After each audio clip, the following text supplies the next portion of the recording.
Hi, Kevin Coop here, and this is FaceTime with the Content Guy. So it's just about 4 years ago that Jeff Bezos appeared on 60 Minutes, and in an interview with, go figure, Charlie Rose, now disgraced and fired, he was walking around Amazon headquarters. He opened a door and he showed him drones. And certainly everybody went kind of crazy about the drones. Oh my God, Amazon wants to use drones to deliver product to people. Now, there were more than a few skeptics, and I was one of them, who thought that, Bezos is playing games here, right? He wants us to look at this hand while he's doing the other stuff that really matters with this hand, right? And just doesn't want us to see that. But it ended up drones were kind of a real thing. That UPS was testing drones and FedEx was testing drones, and there was a pharmaceutical company over in Europe that was testing the use of drones to deliver prescriptions, and that there was a Minnesota company that was testing the use of drones to deliver beer to ice fish. I mean, best use of drones ever. Skeptics are wrong. What can I tell you? Now, certainly they're not mainstream yet. They haven't gotten to the point where we're seeing drones flying everywhere because there's still a lot of regulatory stuff that has to be worked through, but we're a lot closer along now, closer to a finish line, closer to when it's going to become a reality than they were certainly 4 years ago. But obviously, listen, when things like this happen, there's always a downside. Somebody always figures out a way to use this kind of technology for the bad stuff.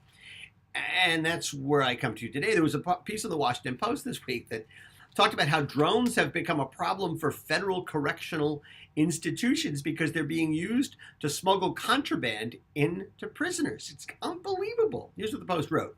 Justice officials do not know exactly how many drones are delivering cell phones, drugs, and weapons to prisons in the United States or other countries. But last summer, a drone dropped a package of cell phones, cigarettes, marijuana, and razor blades inside a Michigan state prison. In November, a drone carrying drugs and cell phones to inmates in Buckeye, Arizona, crashed in the prison yard. 2016, London prison security cameras caught a drone delivering drugs to a prisoner's window. And does that have prisoner prime? Is that what the way it works? And then 2 years ago, a fight broke out in an Ohio prison exercise yard after a drone dropped heroin there. Now listen, this is unbelievable, and I certainly don't want to make light about it. But it also smells sort of an opportunity.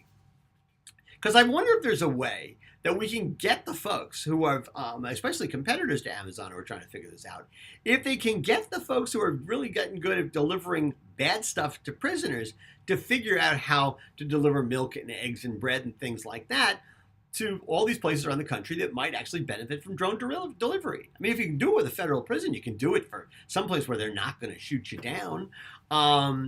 It's sort of like, it occurs to me, the porn business. People used to say, if you want to know where technology is going, you always check out what the porn business is doing because they got to VHS tapes first. They got to DVDs first. They're getting to VR before anybody else. And if you can figure out what they're doing, you can sort of figure out where the world is going. And in this case, it seems to me we can look at people who are basically committing nefarious deeds and say, hey, could you help us out over here? In fact, I have an idea. In fact, it could be a movie. 3 billboards outside of Sing Sing. What do you think? Anyway, that's what's on my mind this morning. And as always, I want to hear what's on your mind.